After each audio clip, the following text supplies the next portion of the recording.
नमस्कार दोस्तों, आप सभी का स्वागत है आपके अपने YouTube चैनल वैकेंसी गुरु में। दोस्तों, आप सभी को एक सूचना देते हुए मुझे खुशी है कि आज का जो वीडियो है इसमें सभी प्रकार के नए चैप्टर्स से संबंधित जो इम्पोर्टेंट क्वेश्चन हैं, यानी कि नए सिलेबस से संबंधित जो इम्पोर्टेंट क्वेश्चंस हैं वो सम्मिलित किए गए हैं और इन्हें पढ़कर आप अपनी बेहतर प्रतिशत बना सकते हैं। तो दोस्तों, पूरा वीडियो देखें। अगर आपको अच्छा लगे तो वीडियो को लाइक करें और अपने सभी दोस्तों के साथ शेयर अवश्य करें। क्वेश्चन नंबर 1 आपके सामने स्क्रीन पर मौजूद है।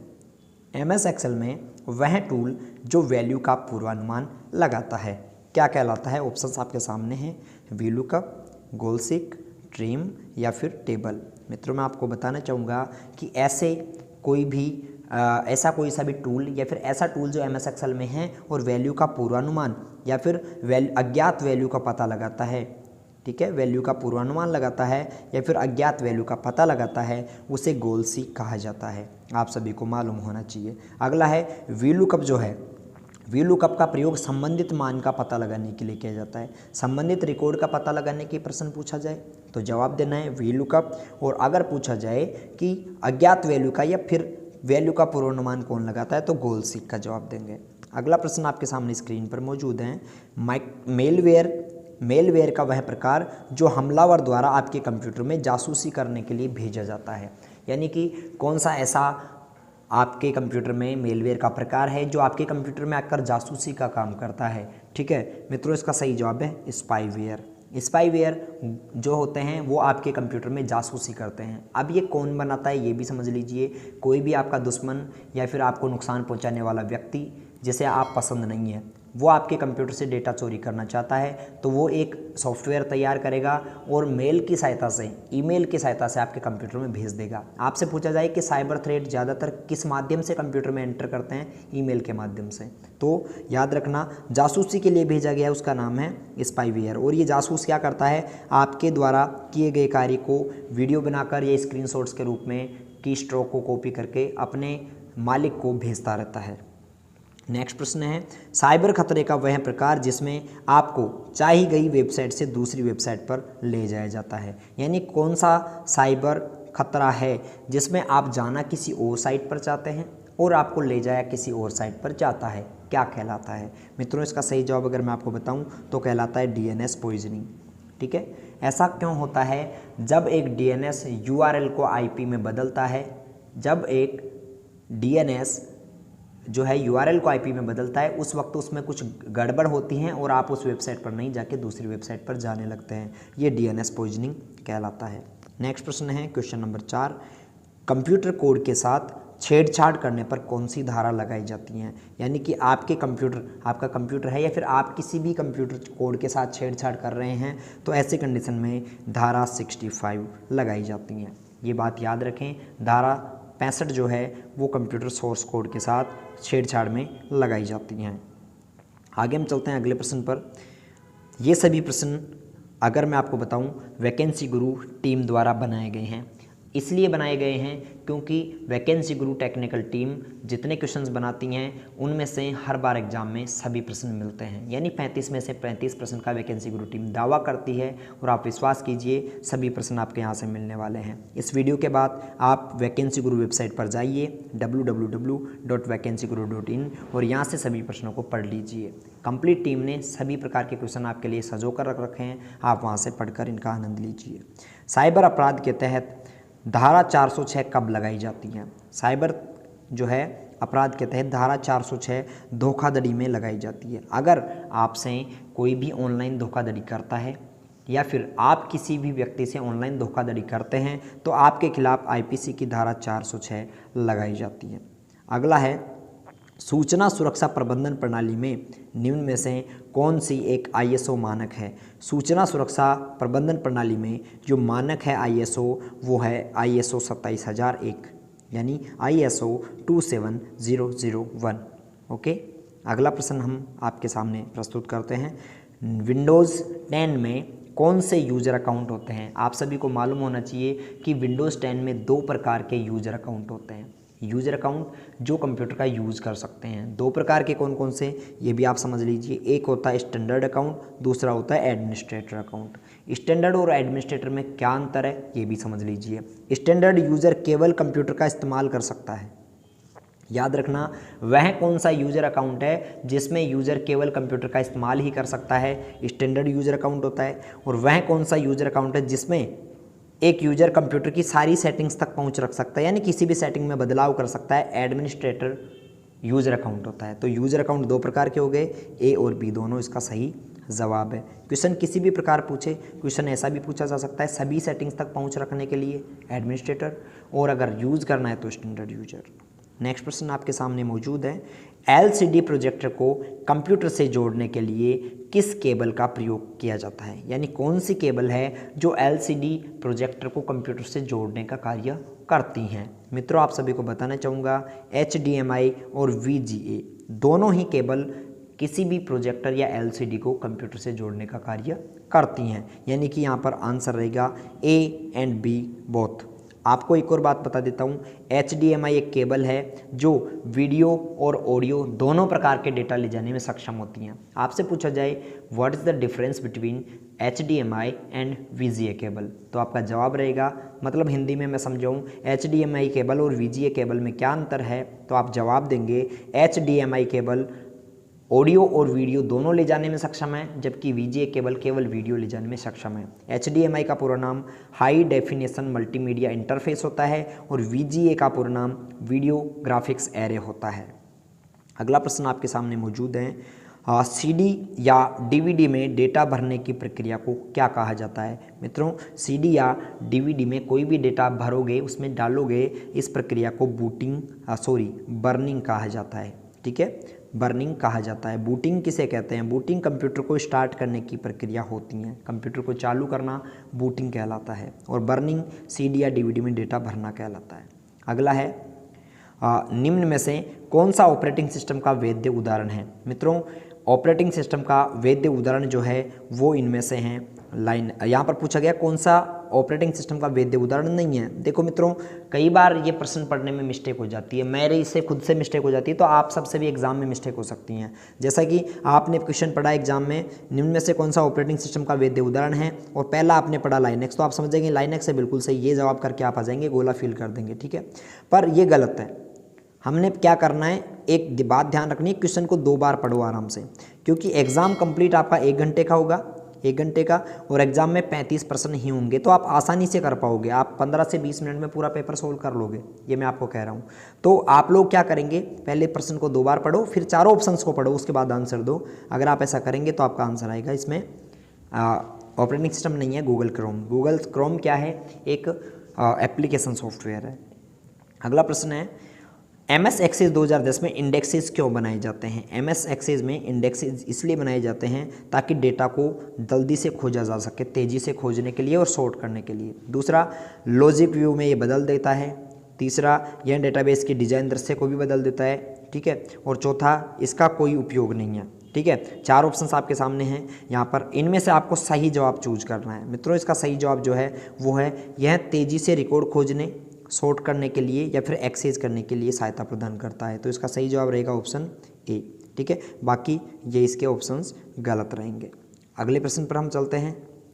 नेक्स्ट प्रश्न है, निम्न में से कौन सा व्यक्तिगत सूचना प्रबंधक यानी कि पर्सनल इंफॉर्मेशन मैनेजर के रूप में जाना जाता है, यानी किसे हम व्यक्तिगत सूचना प्रबंधक कहते हैं। और इसका सही जवाब आप लोगों को बताना चाहूँगा, इसका सही जवाब है माइक्रोसॉफ्ट आउटलुक। माइक्रोसॉफ्ट आउटलुक का प्रयोग ईमेल सॉफ्टवेयर के प्रयोजन में किया जाता है, या फिर इसे व्यक्तिगत सूचना प्रबंधक के नाम से भी जाना जाता है। आगे हम चलते हैं अगले प्रश्न पर। आप किसी भी दस्तावेज को अन्य व्यक्ति के साथ किसकी सहायता से साझा कर सकते हैं, यानी किसकी सहायता से आप एक दस्तावेज को दूसरे व्यक्ति के पास भेज सकते हैं। इसमें 2 चीज़ों को आप इस्तेमाल कर सकते हैं। दोनों चीज़ें कौन कौन सी है, एक आपका ब्लूटूथ है और दूसरा आपका ईमेल है। आप ब्लूटूथ की सहायता से भी भेज सकते हो किसी को, और ईमेल की सहायता से भेज सकते हो, यानी ए और सी दोनों ऑप्शन सही जवाब है। मित्रों आप सभी ने यदि अभी तक भी बिल्कुल भी तैयारी नहीं की है, या फिर आप ऐसे सोच रहे हैं कि मेरी बिल्कुल भी तैयारी नहीं है, मैं पास कैसे हो पाऊंगा, तो आप लोगों से मेरी एक राय है, आप लोग अभी प्ले स्टोर पर जाइए, वैकेंसी गुरु मोबाइल ऐप डाउनलोड कीजिए और उसमें से 99 का कोर्स है उसको कंप्लीट खरीद लीजिए। अगर आपने यहाँ से कंप्लीट कोर्स खरीदा और इम्पोर्टेंट क्वेश्चंस और ऑनलाइन टेस्ट दिए और वहाँ पर ऑनलाइन वीडियोस भी दिए गए हैं और सभी ओल्ड पेपर भी दिए गए हैं, अगर ये चारों चीज़ आपने वहाँ से कंप्लीट करनी तो आपके अच्छी परसेंट एग्जाम में बन पाएंगी। ठीक है, वैकेंसी गुरु प्ले स्टोर से डाउनलोड कर सकते हो मोबाइल ऐप को। नेटवर्क में डेटा ट्रांसफ़र की गति को किस में मापा जाता है? मित्रों, नेटवर्क में डेटा ट्रांसफ़र की गति को बिट्स पर सेकंड में मापा जाता है। ये बिट्स पर सेकंड kbps भी हो सकता है, याद रखें एग्जाम में पूछा गया था। kbps भी हो सकता है, mbps भी हो सकता है, gbps भी हो सकता है। ठीक है, तीनों हो सकता है। ठीक है, किलोबिट्स पर सेकंड हो सकता है, मेगाबिट पर सेकंड हो सकता है या फिर गीगाबिट पर सेकंड हो सकता है। ऑप्शन सी सही जवाब है। आगे हम चलते हैं अगले प्रश्न पर। वेब ब्राउज़र में खाली स्थान पर वांछित संसाधन का URL इनपुट करें और प्रदर्शित करें। यानी कि एक वेब ब्राउज़र जो है उसमें एक सबसे ऊपर ऐसी जगह होती है जहाँ पर URL प्रदर्शित होता है, किसी भी वेबसाइट का एड्रेस प्रदर्शित होता है, जैसे www.google.com या फिर www.vacancyguru.in।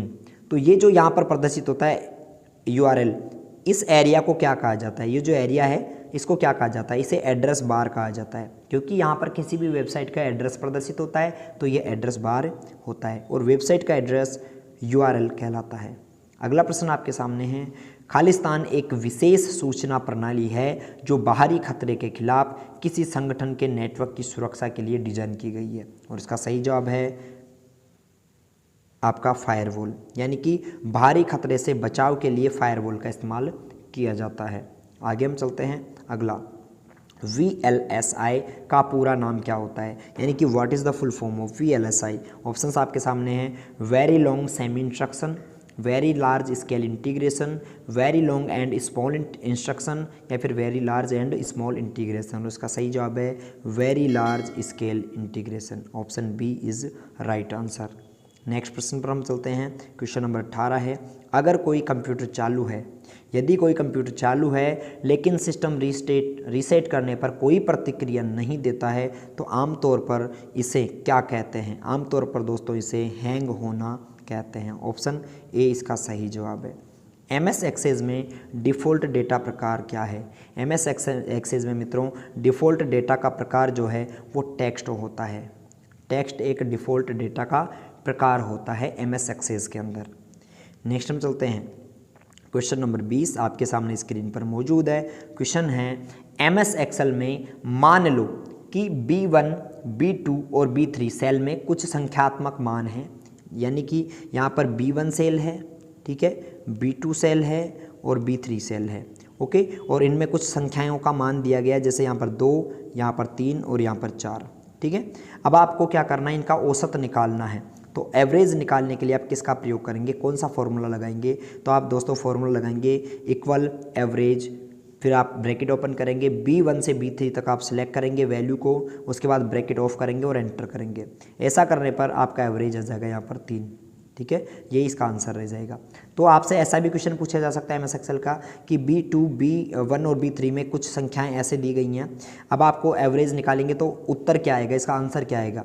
थोड़ा सा ऐसा क्वेश्चन पूछा जा सकता है। तो आप सभी को मालूम है 2, 3 और 4 का एवरेज कितना होगा? 3 होगा। ठीक है, क्योंकि 2 को 3 से जोड़ेंगे 5 और 5 और 4 9 होता है। संख्याएँ कितनी? 3। अगर 9/3 करते हैं तो आंसर अपना आ जाता है 3। ओके, ये सब आपको आता होगा एवरेज निकालना, कोई दिक्कत नहीं है। अगला, निम्न में से कौन सी सबसे अधिक गति की मोबाइल संचार टेक्निक है? यानी कि कौन सी संचार टेक्निक है जो सबसे तेज गति से डेटा ट्रांसफ़र करती है? 4G LTE, यानी चौथी जनरेशन का जो नेटवर्क है उसकी LTE सबसे तेज गति से नेटवर्क डेटा ट्रांसफ़र करने की एक मोबाइल संचार टेक्निक है। अगला प्रश्न है, MS एक्सेल 2010 में निम्न में से किस चार्ट में केवल एक चार्ट डाटा श्रृंखला होती हैं और सभी मान सकारात्मक होते हैं? कौन सा ऐसा चार्ट है जिसमें सभी मान पॉजिटिव होते हैं और केवल एक ही डेटा श्रृंखला होती है? इसका सही जवाब है पाई चार्ट। ठीक है, पाई चार्ट कैसा होता है? इस प्रकार प्रदर्शित होता है। ये वाला पाई चार्ट है और पाई चार्ट में किस किस की कितनी भागीदारी होती है टोटल वैल्यू में। जैसे यहाँ पर टोटल 100% वैल्यू है। एक घर में 4 लड़के कमाते हैं, एक का नाम है मोहन, ठीक है, एक का नाम है सोहन, एक का नाम है राजेश और एक का नाम है मंगल, है ना, ऐसे करके 4 नाम है। चारों मान लो 5-5 हज़ार रुपये कमाते हैं या फिर 5, 6, 7, 8 हज़ार कमाते हैं, तो किस किस की कितने प्रतिशत में भागीदारी है ये चेक करना हो तो आप पाई चार्ट का इस्तेमाल करेंगे। अगला क्वेश्चन है क्वेश्चन नंबर 23। MS एक्सेल 2010 में प्राइमरी कुंजी यानी प्राइमरी की का उपयोग क्यों किया जाता है? मित्रों, प्राइमरी की का प्रयोग क्यों करते हैं? ऑप्शंस आपके सामने हैं। यह जानकारी पुनर्प्राप्ति को तेज बनाता है, बिल्कुल सही है। और प्राइमरी कुंजी स्वचालित रूप से अनुक्रमित है, यानी पहले ये जो है सीरियल में जमी होती हैं। दूसरा, प्राइमरी कुंजी का प्रयोग स्वचालित रूप से डेटा को सॉर्ट करने के लिए किया जाता है, बिल्कुल सही है ये भी। तीसरा है, यह तालिका में डुप्लीकेट वैल्यू को प्रवेश को रोक देता है, बिल्कुल सही है। तो उपरोक्त सभी इसका सही जवाब रहेगा। प्राइमरी कुंजी के लिए सभी ऑप्शन सही हैं। नेक्स्ट है, MS वर्ड 2010 में दस्तावेज को सेव करते समय कौन सा कैरेक्टर फाइल नाम में सम्मिलित नहीं किया जाता? अगर किसी भी MS वर्ड या एक्सेल या पावर पॉइंट के फाइल को आप सेव कर रहे हो तो कभी भी उनमें क्वेश्चन मार्क, ठीक है, आपका क्वेश्चन मार्क के अलावा और क्या क्या नहीं आ सकते, जैसे ये इन्वर्टेड कोमा, ठीक है, या फिर सिंगल इन्वर्टेड कोमा, या फिर पाई का साइन, ये किसी भी प्रकार के कोई साइन यहाँ पर नहीं आते। तो यहाँ पर इसका सही जवाब रहेगा प्रश्नवाचक चिन्ह, ये वाला नहीं यूज किया जाता। अल्फा न्यूमेरिक यूज में लिए जा सकते हैं, डॉट भी इस्तेमाल किया जा सकता है, स्पेस भी इस्तेमाल में लिया जा सकता है। एक क्वेश्चन हो रहा है, एक क्वेश्चन मैं आपसे पूछता हूँ, इसका आपको जवाब कमेंट करके बताना है। MS वर्ड की एक जो फाइल होती है उसको सेव करते समय उसके फाइल नाम में अधिकतम कितने अक्षर लिख सकते हैं? MS वर्ड की फाइल को सेव करते समय फाइल नाम में अधिकतम कितने अक्षर लिख सकते हैं? कमेंट करके जवाब दें। अगला, जो भी बंदे कमेंट देंगे उन सभी का नाम मैं अगली वीडियो में आप लोगों को बताऊंगा किसने सबसे पहले जवाब दिया था। निम्न में से फाइल या फोल्डर को रिसाइकल बिन से भी स्थायी रूप से मिटाना है तो शॉर्टकट की क्या दबाएंगे? आप चाहते हैं कि कोई भी फाइल या फोल्डर हमेशा के लिए डिलीट हो जाए, स्थायी रूप से डिलीट हो जाए, तो उसके लिए आप Shift+ डिलीट का प्रयोग करेंगे। मित्रों, ऑप्शन ए सही जवाब है। नेक्स्ट है, विंडोज़ 10 का कौन सा इनबिल्ट ऑप्शन हमें एकल स्क्रीन पर 4 विंडो तक स्थानांतरित करने की अनुमति देता है? यानी कि कौन सा एक फीचर है जो एक स्क्रीन पर 4 विंडो देख सकते हैं जिसमें एक साथ, ठीक है। इसके लिए हम स्नैप असिस्ट का प्रयोग करते हैं मित्रों, स्नैप असिस्ट, ठीक है। यहाँ पर हम और कोई काम कर रहे हैं, यहाँ पर हम और कोई, यहाँ पर एक और अलग, और यहाँ पर 4 काम हम एक साथ करते हैं स्नैप असिस्ट की सहायता से। नेक्स्ट प्रश्न है, MS पावर पॉइंट 2010 की फाइल को बंद करने के लिए कौन सा सबसे सही तरीका है? यानी किसी भी MS पावर पॉइंट की फाइल को अगर आप बंद करना चाहते हो तो किसका प्रयोग करेंगे? फाइल टैब पर क्लिक करें और फिर क्लोज विकल्प पर क्लिक करें, बिल्कुल सही जवाब है पहला। दूसरा, कीबोर्ड की शॉर्टकट की Ctrl+W का प्रयोग कर सकते हैं, ये भी सही है। आप विंडोज़ के ऊपरी दाएं भाग में दिखाए गए क्लोज बटन जो कि टाइटल बार पर होता है मित्रों, यहाँ पर क्लोज बटन, इसका भी प्रयोग कर सकते हैं, बिल्कुल सही। तो उसका सही जवाब जो रहेगा वो रहेगा उपरोक्त तो सभी। अगला है, पावर पॉइंट दृश्य जो केवल पाठ यानी कि टेक्स्ट, शीर्षक और बुलेट प्रदर्शित करता है। ऐसा कौन सा पावर पॉइंट का व्यू है जो केवल शीर्षक और बुलेट्स ही प्रदर्शित करता है? उसका सही जवाब है आउटलाइन व्यू। आउटलाइन व्यू में केवल आप किसी फाइल के शीर्षक या फिर बुलेट को ही देख सकते हैं। अगला प्रश्न आपके सामने है क्वेश्चन नंबर 29। MS एक्सेल में खाली स्थान पंक्तियों और स्तंभों का प्रतिच्छेदन होता है। रो और कॉलम का प्रतिच्छेदन यानी क्रॉसिंग पॉइंट क्या कहलाता है? जैसे रो और कॉलम एक दूसरे को काट रहे, ये बॉक्स बन गया, ये सेल कहलाता है। ऑप्शन सी इसका सही जवाब है। नेक्स्ट प्रश्न पर चलते हैं। इंटरनेट शब्दावली में IP का पूरा नाम क्या होता है? मित्रों, IP का फुल फॉर्म इंटरनेट प्रोटोकॉल होता है। IP full form of IP is internet protocol. Next प्रश्न देखते हैं। निम्न में से कौन सा विकल्प प्रस्तुति में एक से अधिक स्लाइड को सिलेक्ट करने के लिए काम में लिया जाता है? एक से अधिक अगर स्लाइड्स को आप सिलेक्ट करना चाहते हो तो आप कंट्रोल के साथ प्रत्येक स्लाइड पर क्लिक करेंगे, यानी कि Ctrl+ प्रत्येक स्लाइड पर क्लिक करें। नेक्स्ट प्रश्न है, MS वर्ड 2010 में निम्न में से कौन सा विकल्प पृष्ठ की सामग्री के पीछे भूतित छवि डालता है? भूतित छवि यानी कि बिल्कुल सिंपल सा प्रश्न है, भूतित छवि क्वेश्चन आ रहा है, यानी कि टेक्स्ट के पीछे छिपा हुआ टेक्स्ट डालने के लिए। तो इसका सही जवाब है वाटरमार्क। किसी भी कोचिंग का नोट्स, कोई भी कोचिंग हो, उनके नोट्स आप देखते होंगे, पीछे टेक्स्ट के पीछे ऐसे तिरछा नाम लिखा होता है, ठीक है, उस कोचिंग का नाम लिखा होता है या फिर कुछ भी लिखा होता है, किसी टीचर का नाम लिखा होता है, ये वाटरमार्क कहलाता है, वाटरमार्क कहते हैं। ऑप्टिकल डिस्क का उदाहरण कौन सा है? निम्न में से कौन सा एक ऑप्टिकल डिस्क है? CDR एक ऑप्टिकल डिस्क है, ठीक है। हार्ड डिस्क एक सेकेंडरी डिस्क है जो कि मैग्नेटिक डिस्क है। हार्ड डिस्क मैग्नेटिक है, चुंबकीय मेमोरी है, और CD और DVD जो होती है वो ऑप्टिकल डिस्क होती है, ठीक है। अगला प्रश्न, MS एक्सेल 2010 में विंडो के शीर्ष पर दिखाई देता है और जिसमें फाइल का नाम और फाइल का पाथ प्रदर्शित होता है। दोस्तों अगर कहीं पे भी शीर्ष की बात होती है कि सबसे ऊपर विंडोज़ में क्या दिखाई देता है, ये वाला, इसे टाइटल बार कहते हैं मित्रों, टाइटल बार। ऑप्शन सी इसका सही आंसर है। नेक्स्ट और लास्ट क्वेश्चन है, विंडोज़ 10 में विंडोज़ डिफेंडर क्या है? मित्रों विंडोज़ 10 में विंडोज़ डिफेंडर एक रियल टाइम एंटीवायरस होता है। अगर आपके 35 में से 14% सही हुए हैं तो इसका मीन आप आराम से RCET एग्जाम में पास हो जाएंगे।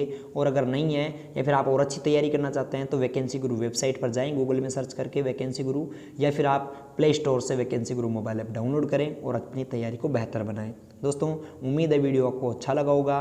अपने दोस्तों के साथ शेयर कीजिए, लाइक कीजिए और अपने चैनल को सब्सक्राइब अवश्य कीजिए। बहुत बहुत धन्यवाद।